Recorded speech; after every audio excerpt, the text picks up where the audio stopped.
And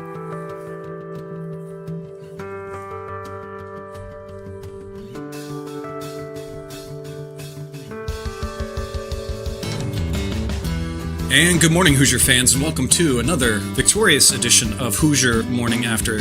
This is Hoosier Morning After, a good old catch-up edition. We haven't seen you in a while. We've missed a few games as life tends to get in the way of trying to do these the morning after every game. It gets a little tough for both of us to catch up together and find you, but here we are this morning, and let's get caught up on some of the games we've missed. Indiana now sitting at 4-0 on the season. We've missed the Marquette game. We haven't really talked about that one. The 100-77 win against Marquette. The 101-70 win against Milwaukee. And then last night's game, first kind of letdown to a degree of the season, the 69-61 win against Incarnate Word. The Milwaukee and the Marquette games really got IU going, got us really excited for this season, excited for what this team can be, the shot making, all of that situations.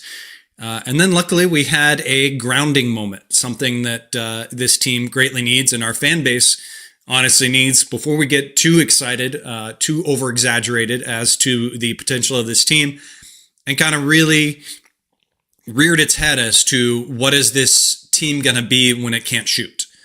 When you have a team that can shoot lights out, when this shooting success and everything goes away, what's going to happen?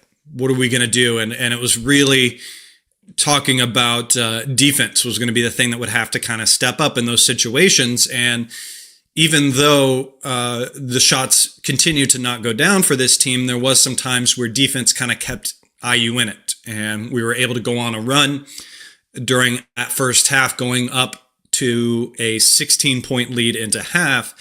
And then while contesting a lot of their shots and giving them some problems, it was really kind of the second half at about the 10-minute mark or so when Indiana started to relax. You saw Incarnate Word starting to make some of those contested shots, that they started to bring the game back into single digits. You saw it get down to 6 at some points, and it was the last kind of 4 minutes of the game. Tucker started to hit some of his shots. We started to answer some of their shots, and was able to kind of finish off the game and at least make it feel not as stressful going into the final times of this game, but a time that you want to have games like this, a time that Indiana can comfortably struggle and can figure some things out early. Rather do it now than when we're playing Louisville or Kentucky that are coming up, creeping up on this schedule. Thanks for being here with us as we kind of break down and talk about these games. I'm your host, Chad Schwarzkopf, here with me always, Martha, the mop lady. Martha, your kind of overall thoughts of the last kind of 3 games and catch up the fans as we talk about IU basketball right now.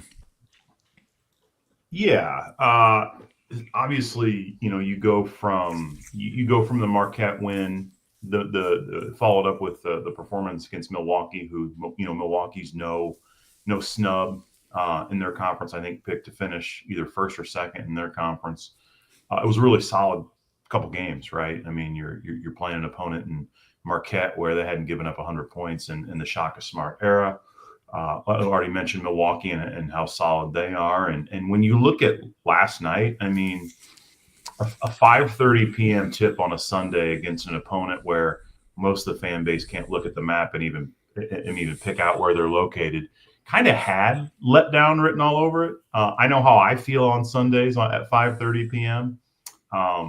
It's certainly no excuse, but it's also, I assume the vibe inside of Assembly Hall wasn't the atmosphere that it's going to be later in the season. So I'm sure it probably felt pretty stoic, pretty one of those things where the crowd probably wasn't into it, the place probably wasn't full. And again, that's no excuse, but I think last night's going to kind of be an outlier. There's going to be nights, and we'll dig into the stats here moving forward. There's going to be nights when shots don't fall, right? And how's the team going to respond? And I think that's what you saw. And I think the first 2 games of this 3-game span leading up to the game is probably going to be kind of the average of what we see from this team. So really, when you look at the three games as a whole, a win's a win, and we're 3-0, two really really solid wins, a little bit of a letdown, four really solid wins, a little bit of a letdown last night. But again, shots aren't going to fall. You've got to find a way to win. Indiana did that. It was ugly. It wasn't pretty, but you're going to have those. We've had a lot of those over the last handful of years. And occasionally when you've got a team that shoots like we do, you're going to have games like that. Yeah. And it's really like we've talked about on this program, the exhibition games that Indiana had, and they struggled and battled back from those. It's about tape. When you have teams and a new coaching staff and new players together, and from what all it sounds like, this is a team and a lot of players that love the film room and love to sit down and look through things. And this is another one of those games where you get some good tape on this team, and you kind of sit down and you can look back and figure out where things were lacking, what was happening.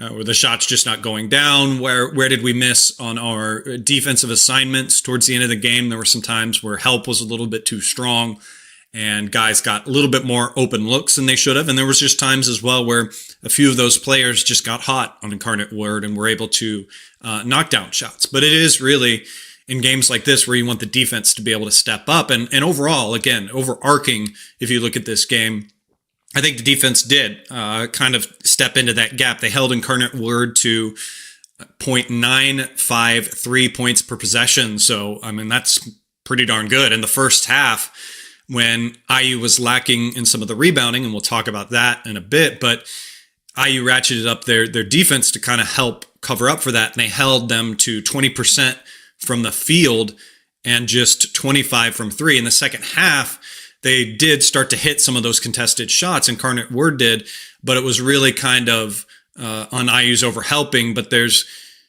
and then equally so, I will say, in the first half, and I think maybe we got one in the second half, there were a few times where Indiana really locked in on that ball pressure from the guard standpoint, and we got a few shot clock violations as well. So I think the defense did step up to help this situation a little bit better in this game. You have any thoughts on how well the defense was able to handle the lack of shooting?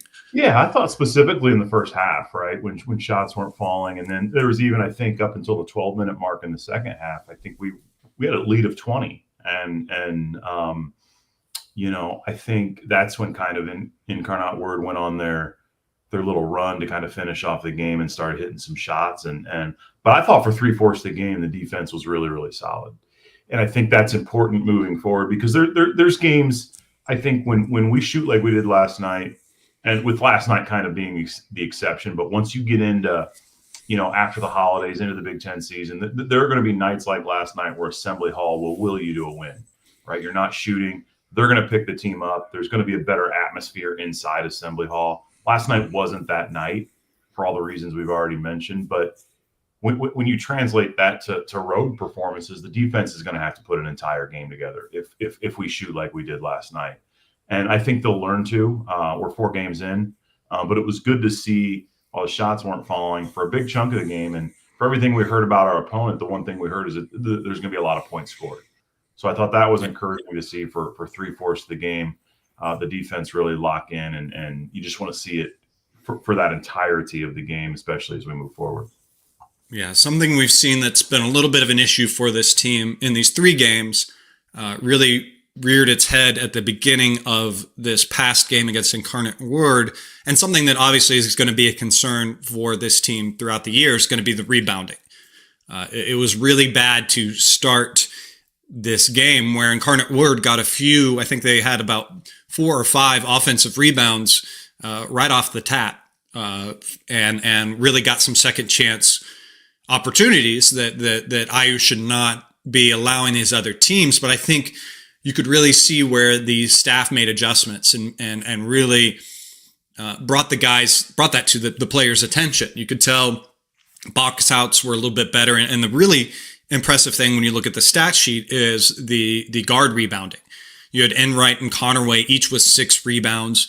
And then equally so, as they are great energy guys off the bench and everything, you had Alexis and Trent both with 8 rebounds as well. Those are your 4 leading rebounders for this team. So those real effort players if you kind of think about who are the hustle players, who are the effort guys on this team, I think you quickly become you come to those four guys as way up there. So it was good to see those guys adjust and really bring the rebounding. Your thoughts on kind of those adjustments and maybe those players? Yeah, I think you know, and what we just spoke about with defense, that's something that Enright's going to have to bring, you know, every night. That's his value. So when shots aren't falling, you really need to rely on a guy like that. But I thought both guys, even when you know you look at Connerway, right? I mean his offensive line last night, that was, you know, him and DeVries are two guys that we've really leaned on to start the year. And when you're struggling offensively, like Tayton was last night, you got to bring it on the defensive end. And I thought, you know, he's always got a guy that's going to give us that. And so is Enright. I mean, 6 rebounds, 12 combined rebounds between those two. So those two guys led us in rebounds and assists, as you mentioned. So when the shots aren't falling, that's what you have to get from those two guys. So that was solid to see last night. And I think, again, last night being an exception, especially for a guy like Connerway. Enright's never going to give us, you know, a ton of points. But Connerway is a guy that I think can average double figures all year. So I think we'll see better shooting from him moving forward. Yeah, and what a great world we are in to be able to talk about 2 point guards, 2 true point guards, doing these extra little things for a team, something that we obviously were starving for in the recent past. I think getting down and talking about individual players, I think a lot of players struggled where we haven't seen them struggle. But again, one player that continues to just surprise me, and I'm quickly becoming a full sign-on of his fan base, is Trent Sicily. I think throughout these 3 games, he was able to show some great playmaking ability, just a great kid to come off the bench. Made some more threes than I have expected him to make this year as well, but he's just kind of that great punch. And while he still does have a few of those freshman moments, I think he's just really locked in when he's out there in the game. And there was a really good inbound play as well that led to him having a dunk where Indiana had it on the inline. This was in the first half. I retweeted the video of this. And IU tries that usual back screen with Alexis rolling for a little lob pass. While that wasn't there and the defense of Incarnate Word was paying attention to that, there was another back screen from, I think, Connerway on the back of Trent Sicily's man up at the point, and he was able to make that little backdoor cut, and there was that dunk for him. So love the play that he does. Love how he locks in. Obviously, against bigger opponents, he may struggle, and some of those more of those freshman moments may come out. But really loving what Sicily has. What's your love like for Trent Sicily? Well, I go back kind of thinking what we might get from him to start the year, and you know, I I figured if we can get, you know, a good 10, 15 minutes out of him a game, you know, maybe averaging 5 to 8 points or something like that, you know, that would be good for a freshman, right? We're not in a day and age, especially with all of the experience and seniors that we brought in and experience from other Division I levels. And I thought this would kind of be a year where we could let Sicily get his feet wet a little bit, but you know, for him to be playing over 20 minutes a game, he's averaging double figures, 10 points. You look at the game he had against Marquette. He's kind of been my surprise guy of the year.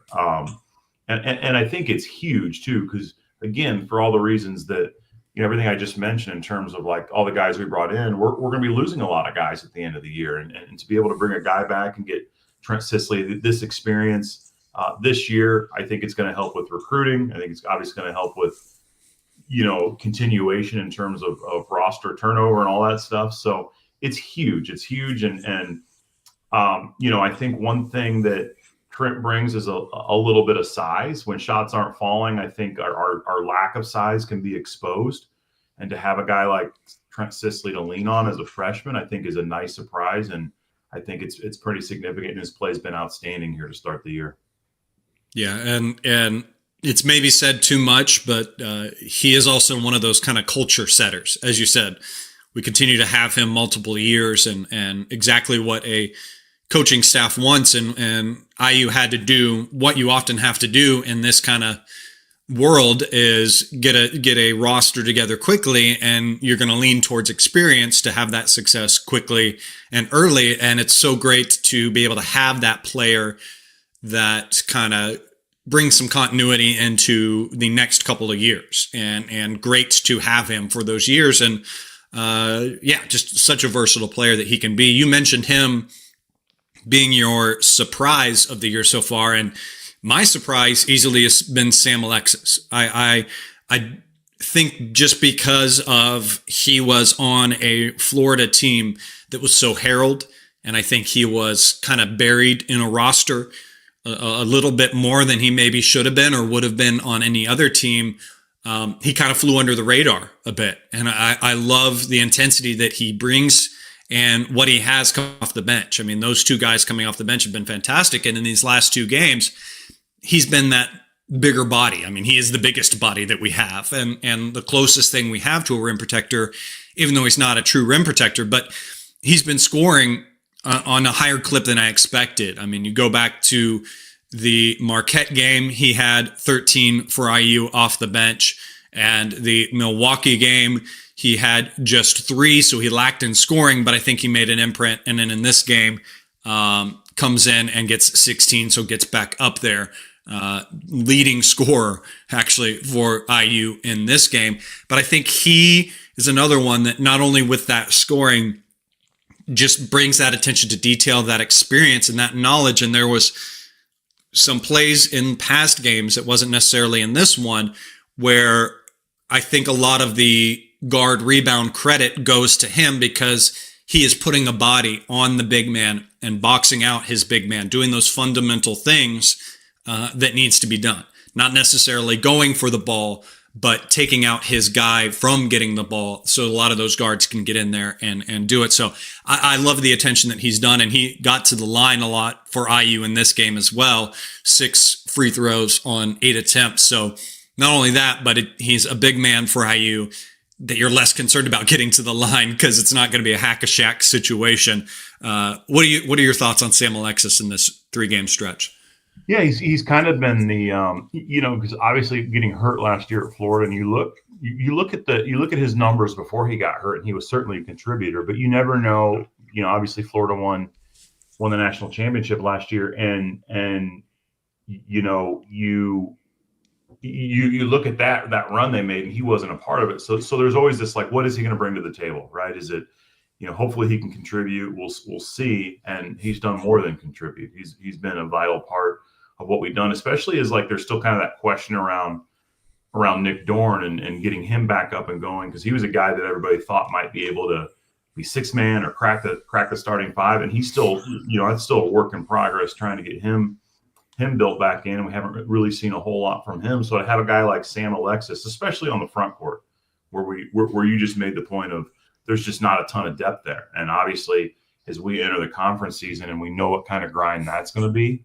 To have a guy like Sam Alexis stepping up is massive for Indiana, and as we continue to ramp up against good competition, I think you're going to see an opportunity for him to continue to step up. So, those two guys we just mentioned, Trent Sisley and Sam Alexis, I continue to see both those guys being a massive part of what we're doing here as we continue to play in the schedule.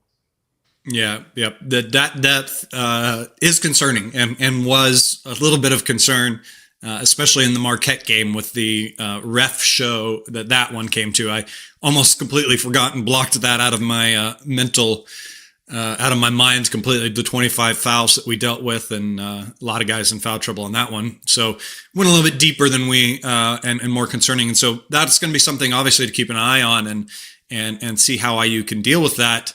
A few of the other players that have been great in these other games, obviously, our 2 leading scorers, kind of talking broadly about them in this 3-game stretch, where you've got Tucker shooting fantastically in the previous games, and then just kind of a very interesting fall off on this game, where you had the Marquette game, him hitting 6 for 9 from three.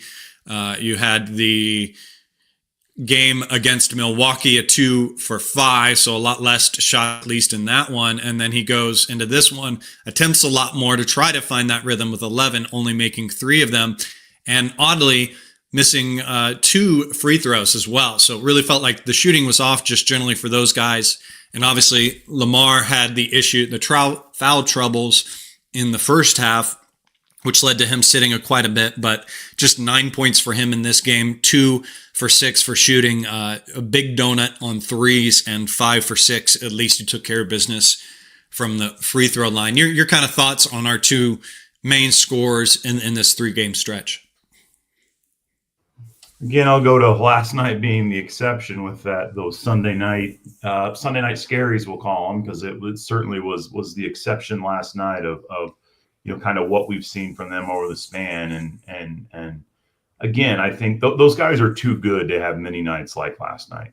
Combined, combined, when you look at it, 4 for 13, and then Lamar, and for Lamar Wilkerson to only get 6 shots off, I think that's kind of a problem last night. 27 minutes, 2 for 6, over 3 from the 3-point line. I don't think we've seen far too much good from him already in the year, and he's got far too good of a resume overall for us to think that last night was anything but an exception, right? Occasionally shooters are going to have off nights. So I kind of look at their production as a whole. Erase and flush last night. We got the win. We got out of there. It was ugly, sure. But you look at what the leadership and the scoring that they provided as a whole overall, I'm going to kind of lean on, especially from the 3-point range. Last night, obviously only shooting 21% from 3-point line, I think, again, is going to be the exception. I'm not sure what we're shooting as a whole or what we were shooting from a percentage standpoint leading into last night, but I know it was a lot higher than that. And I think, again, we're going to be fine with those 2 guys moving forward. Yeah, the previous 2 games, we averaged 50% from 3 on those ones. So big drop off there.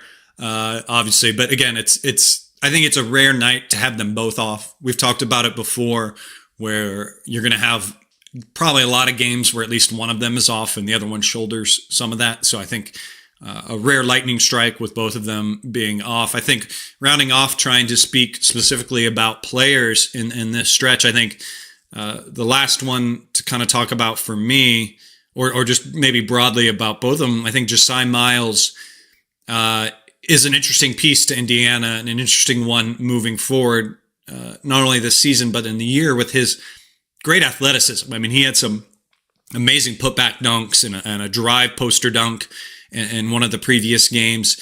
An energy guy coming off the bench and just gives an athleticism to this team. I think Nick Dorn is another one. Once he kind of gets his footing and his rhythm, we saw some minutes last night with both of them in there, and I just kind of looked at it and said, this is a very athletic team. And I think that allows the team to be very fast with those 2 in there, good fast break moments and everything for those 2 to take off. And will be interesting once we get them both at full strength together to see how they can contribute in the games together. Any extra players, be it them or Tatum or anything else that you want to speak on before we maybe start to look at some numbers?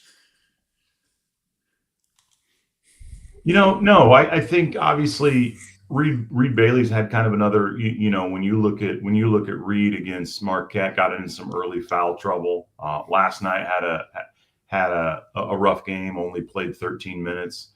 I think we're going to see, I think he's too good to have a couple games like that. Obviously the foul trouble, I mean, the Marquette game, we didn't talk a whole lot about, but the whistles to start that game, I mean, that was a tough watch. I'm like, if we have to watch college basketball, and I know they have I forget what they call it, but there's calls they need to focus on, right, or give extra attention to. I spare me, man, because that they made that a really, really tough watch. And I'm like, every time down the court, there's a whistle, and there's just no flow to the game.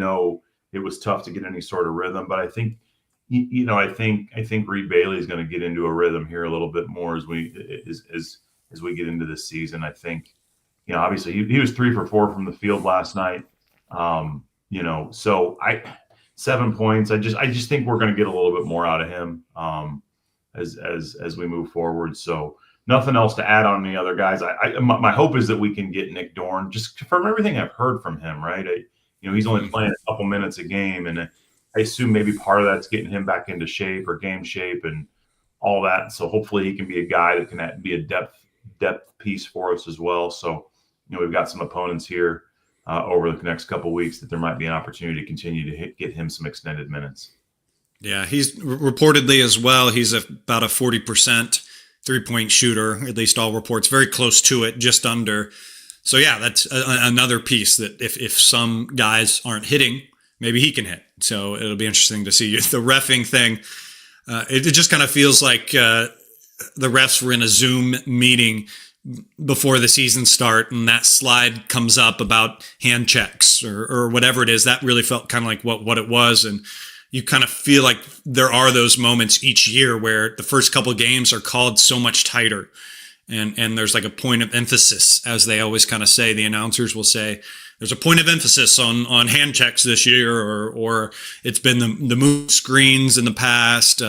And obviously high knees and the guys that we had on that officiating crew just kind of took it a little overboard, and yeah, it was quite the slog. But good point made as well by Tom Crean in that game to talk about that it is important to get the refs in practices and figuring out that stuff. And actually, that's a good point to bring up as well, that I want you to comment.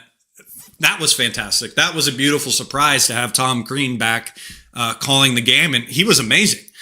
Tom was fantastic. I haven't watched any games with Tom doing the color commentating during the game, but great insights, great impartial to either teams. Obviously, being a coach for both teams, didn't make it weird for the fact that he used to coach at Indiana. I think there's been enough time, but I want more of him. I'd love for him to come to Assembly Hall and call a game. I think everyone would receive him really well. You had to have loved having Tom Crean back calling games. Oh, absolutely. I mean, I think he's found his niche, obviously, and that's no poke at anything that he did from a coaching standpoint. I think he did some great things there as well, and that was the perfect setting. And I thought it was odd that it took like something happening for him to have to call that game. I think somebody got sick or somebody couldn't make the game or something. And he was a fill-in, but that should have been his game from the get-go. It's kind of the Tom Crean Bowl, if you will. But yeah, I think he does great. I love, he's a great follow on X as well. Just some of his, he's always been, especially as the years have passed, he's always been, I think, very, very good with the IU fans and very respectful of his time there. And I think it's well past time to bring him back as well. Be great to get him in Assembly Hall and recognize him. I mean, we have 2 Big Ten championships in the last 20 years, and he's responsible for both. And I think it would be great to get him back in Assembly Hall, give him a little bit of a recognition that I think he deserves. Sure, his tenure didn't end the way he wanted it to here, but enough time has passed that I think it would be awesome to see him come back to the campus. I know he was back for Cody Zeller's Hall of Fame reception here this past fall. I think he's been to campus a couple times, but I think it would be great to get him back. And maybe even a guest on your show, Chad. I know you've had some conversations. Maybe you can get him on here and see if he'll co-host with us.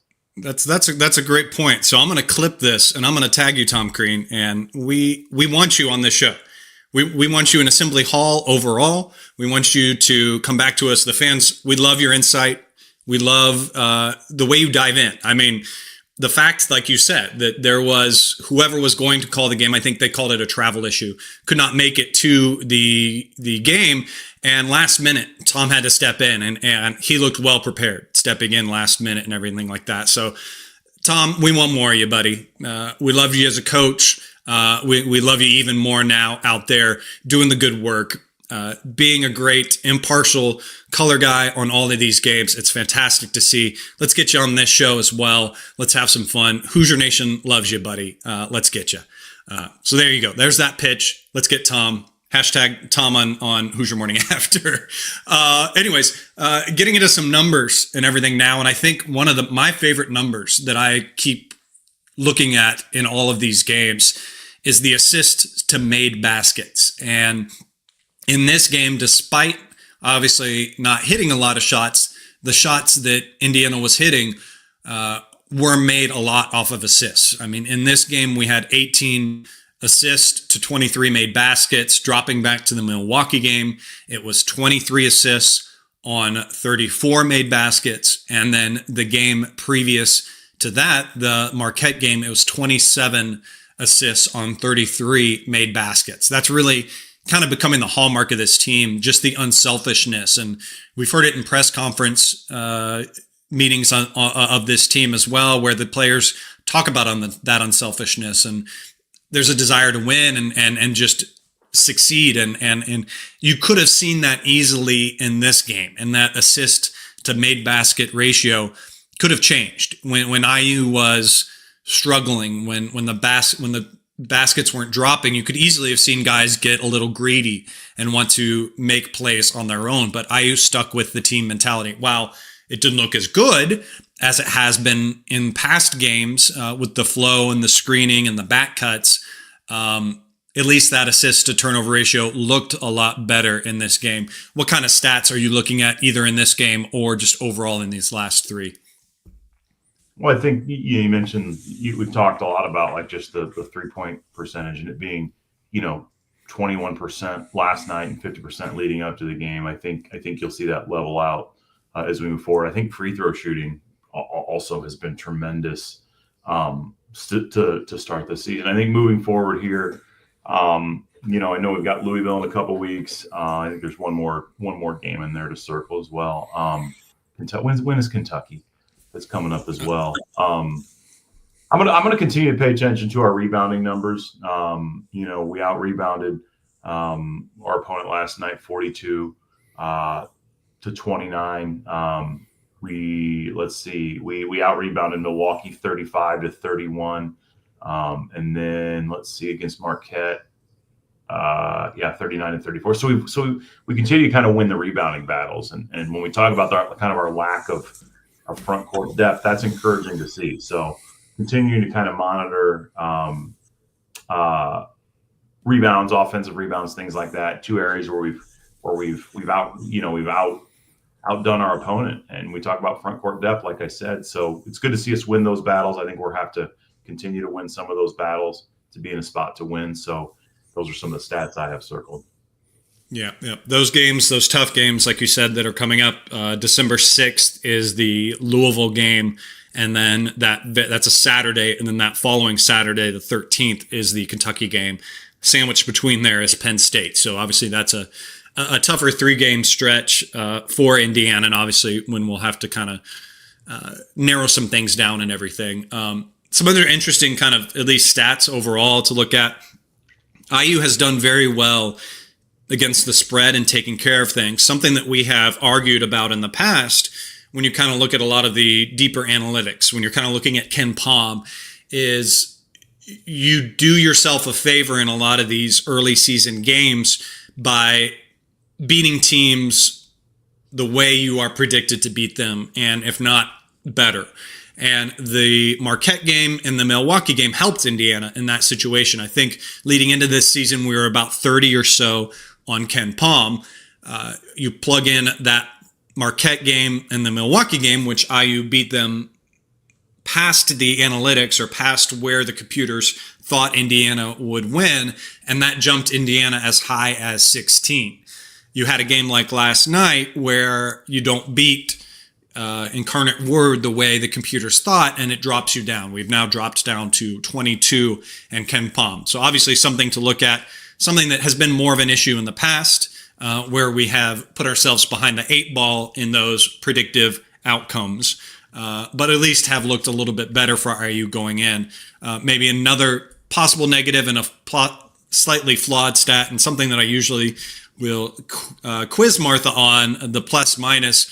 This is kind of the first game where we had notable players in the minus, where Reed Bailey, Lamar Wilkerson, and Connor Enright were all in the minus on plus minus in this game.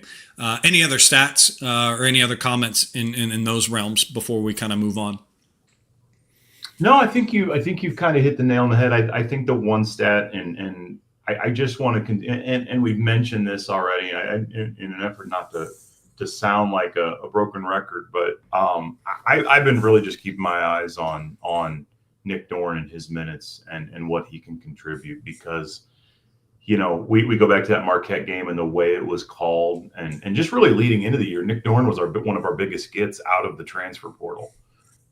So I think there's just a ton of value that he can provide for us, as we lead into the season. And I was really hoping last night, and maybe it was because the game tightened up or we weren't hitting shots that, I haven't gone over Coach's post-game press conference yet. I haven't had time to do that. So I don't know if he's been even touched on that leading into the game or post-game, or why he's not getting minutes. But I just, from everything that we've read leading up to the season, we've heard that he was supposed to be a contributor. So, now back for his third straight game, his minutes really haven't increased yet. So just curious on what that's going to look like moving forward, because I think he could potentially be a double-digit scorer for us and provide some of that depth that we need. And really, when a couple of our prime shooters aren't hitting last night, maybe he's a guy that can step up and knock some of those down. So he's a guy that I want to keep circled here as we move forward.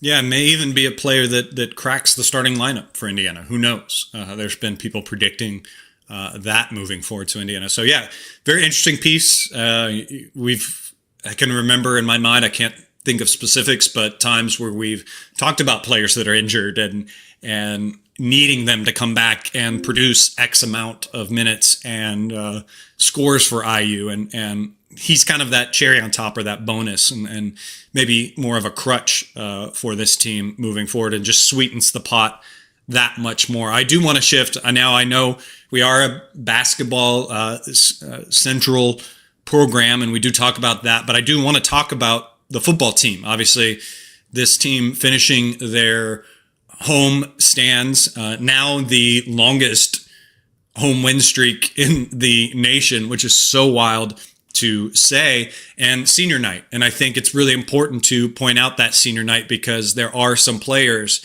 that played their last home game that have stayed with Coach Signetti through the years, through James Madison and stuff like that. Aiden Fisher being one of the prime ones that kind of have developed and have raised their stock being on this IU team and with this coaching staff, that we have to say a big thank you for, because they have put in that time and work and everything. And I know you were at this game and everything, and to see another sellout and the crowd, for the most part, what it looked like, stay for this team. So exciting to be able to still talk about so many great different athletics, and we could kind of graze over some of those others as well.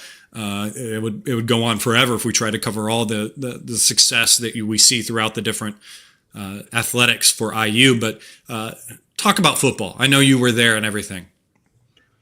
I've been talking to a lot of my friends about this the last couple of days, and it's really, really hard to put into words. And I think at some point in the future, to be able to look back on these last couple of years and, quote Curt Signetti, no self-imposed limitations. Because I get the question a lot: how long do you think Indiana can sustain this? And having sat through the last 30 years of going to football games and kind of pinching myself as we go through this, and just enjoying this ride, and no self-imposed limitations. I don't think Curt Signetti would put a ceiling on this program at all. So why should I? I think as long as we're under his vision, why not have this be the goal of making the college football playoff every year? But yeah, I mean, the last 30 years, to say this was ever a possibility, I'd be lying if I ever thought, we'd be in a situation where for 2 years in a row, we're top 5 in the country. We're playing for the right to go to the college football playoff. We might be in the Big Ten championship game. And some of these guys that were honored on Saturday, you mentioned, but also Surratt and Kamara and some of these guys that came over from JMU. Just an incredible group of guys, that obviously bought into Curt Signetti's vision, and brought it to Indiana, and you're just seeing the foundation that they've laid. And I think it's going to continue. It was great to be able to be there and honor them, but it's such an exciting time. It's such a different feel in Bloomington on game day now. And it's nothing that I ever want to get used to. I mean, I do want to get used to, but I don't want it to ever feel like it's old. I don't want it to be, I want to have a sense of appreciation for it, if that makes sense, because having lived through the past and I used to have to beg people to go with me to IU games, and now I get people asking, too many people asking to go with me to IU games. So it's a cool problem to have, and I think we're just getting started. One game left, Big Ten championship game. After that, did you get a chance to watch the Big Ten network special on Aiden Fisher and his story with losing his father and his stepdad and in the span of like 5 years? It's just, what an incredible young man. I think I'd heard that story, but I've never heard him talk about it. And man, to go through that with his mom and his two sisters, he's a unique and special young man. I think he's got an incredible future ahead of him. Yeah, Signetti's able to find, and his staff and whoever recruits for him are able to find not only good players, but they're able to analyze and find these guys that are just high character guys and have been through so much. You see that in the Fernando stories that you've seen, and like you just mentioned, the Aiden Fisher story. Just amazing character guys and great development. And as you mentioned, and I think it's that pessimistic Hoosier fan. You kind of are always waiting for the other shoe to drop in that situation, and it always could. And that was kind of the discussion last year, was going into this year that we hit lightning in a bottle, and that may not happen again. Well, lightning struck twice, guys. Now I'm even more scared as to when lightning will strike again, and it may not. It may be a slight letdown, and that's going to be the real test of this fandom, is to not abandon it when there might be a year that struggles or injuries or something happen that derail the upward swing that we have seen, and just to know that. If it does swing down, it can swing back up again. So that's an exciting thing. And then overall, just to overarch that to all the other sports. I just watched volleyball's game yesterday before the basketball team played. They had a great 3-set win against, I think it was Maryland that they were playing, and they're ranked 18 in the country right now too. So if you're in Indiana, you can easily get to a lot of those games. Those are fantastic to watch. It's a great arena they have there to watch those games. Women won a fantastic game on the road against Florida State that is kind of in the metrics higher than they are. So they're getting things rolling and everything like that. So go see them as well. And again, here I am with the great transition, guys. Look at this transition. If you want to go to those games, you can figure out a way to go. There is, or if you have tickets to those games and want to donate them, Martha can tell you about a great organization that helps find people into those basketball games, those different athletics that IU has going on. Tell them about it. That was a professional transition. Come on now. Well done. Yeah, thank you. And we talk about this every year, and I always appreciate you giving me the platform to kind of speak on the project. But as we approach we got holiday break coming up, students go home, and we've had a great start to the year in terms of ticket donations. We sent a family of 8 to the game yesterday with a bunch of. So it was a brother, a pair of brothers. One brother was fighting cancer, and 6 of their sons were along with them yesterday. So to be able to experience that as a family, and be able to send folks like that to games, and you never know the impact that has. But it's been an incredible start to the basketball season where we've received a lot of ticket donations, but we don't want it to slow down either with the momentum of the team and the holiday break coming up with the students off campus. It's a great time to get folks to Assembly Hall. So if you've got tickets, can't use them, go to our website, HoosierTicketProject.com. .org/donate, and it will walk you through the donation process. Whether you've got tickets or want to make a monetary donation, it will walk you through either process to do so. But we appreciate any support, and again, it's been an incredible start to the season. We couldn't do it without Hoosier Nation. So all the thanks in the world to those folks.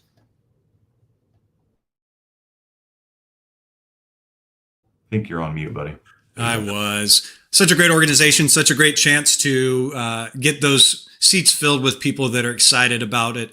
Again, if you have tickets you aren't able to use, if you have the financial means not to have to sell those tickets, please think about HoosierTicketProject.org. A great place to use those unused tickets. All right, wrap it up for me and for this show. Your thoughts on this game, or at least the 3 games catching us up on this show. Kind of flush last night, right? There was a lot of momentum, a lot of excitement leading up to last night. It's not like we lost, right? I mean, it was just a bad shooting performance. It was ugly. I think everybody's like, oh, it should kind of channel our excitement a little bit. Maybe I think there should be, those teams not going to go undefeated. So take the highs with the lows. We've got a good opponent coming to town here at the end of the week in Kansas State, a good opportunity to get a nice solid win. Got Lindenwood in between. But a nice 4-0 start to the year. You look at us still, Maryland was in a dogfight with Marquette over the weekend. And you look at what we were able to do to Marquette. So again, I think this team, and look where we're at KenPom, I think that's right around where this team should be. But again, I'm going to quote Kurt Cignetti again, same quote, no self-imposed limitations for this team. When you've got an offense that can score like this on any given night, I think you can beat anybody. But when situations like last night happen, that defense has to crank in. And I think that it will continue to get better. And I'm really excited about what this team can accomplish this year. There's going to be some bumps. There always are. It's not, the line to successful programs, not always straight. There's going to be, some side steps and things like that. But I think the foundation that Coach DeVries is laying is solid. And I'm excited about the opportunities that lie here coming up in the next couple of weeks. Yeah, something that's been great to see over this 3-game stretch. There have some ups and downs that have happened. And I hate that I have to always say this disclaimer, but this is not meaning to be a bash on past coaching staffs of this team. But one thing that I do take away during this stretch was that we have a great coaching staff that can find adjustments and can figure out ways to get around issues that we have. Incarnate Word threw a lot of different defenses at IU, and IU was able to game plan out of those and got them to get away from the zone because we were able to figure out ways around it. And IU did struggle a little bit in the Milwaukee game, but they overcome that game as well, which I will note, Milwaukee is slated number 1 in their conference. Number 2 in that conference right now is Oakland, and Purdue struggled against them. So I'm just saying. Also, Marquette game, obviously that's one of those games we win well. The metrics look fantastic on it. Now we root like hell for Marquette to have the successful season to sweeten that win only so more. But what I take away from this last game, the Incarnate Word game, is that it's, as you will say, a tape game. It was a chance for IU to get some good game tape and a situation to see what can this coaching staff do for this team when those shots aren't going down. Where can the success come? What can IU do defensively to make up for that? So this is that chance to have that tape. And this is that chance to have a team. This is the time, I should say, of the season to fail like that. For those things to struggle and to find ways out of it, because you struggle like this a little bit more earlier in the season in the Big Ten conference and everything like that, and the outcome is not going to be as great. So it's a time to do that and figure things out. And again, this team is new. This team is new to each other. They've only played 4 games that count. Beyond that, they've played 3 or 4 additional games that are fully against someone else other than each other in the practice facility. So there's still some growing pains and still some things to figure out, but there's some good things to take, some exciting things. It's a fun team. It's a unselfish team. So it feels like Indiana basketball again. So that makes me excited for the future, excited for things to come with this team. Thank you for being here with us. Thank you for joining Martha and I. If you are watching on YouTube, hit that bell, hit that subscribe. We appreciate that. Leave a comment. If you're following on X, watching this live on there, great to see you as well. Don't feel scared to leave a comment as we go along. We can try to answer questions as that goes. Appreciate you as well, those of you that are watching and listening to the show afterwards. Please be with us after the next game and everything. Thursday night, IU plays at 6 p.m. on BTN against Lindenwood. We should be able to go live on Friday, so you can catch us then. Until then, guys, go out there, have yourselves a wonderful day. And as always, let's go Hoosiers.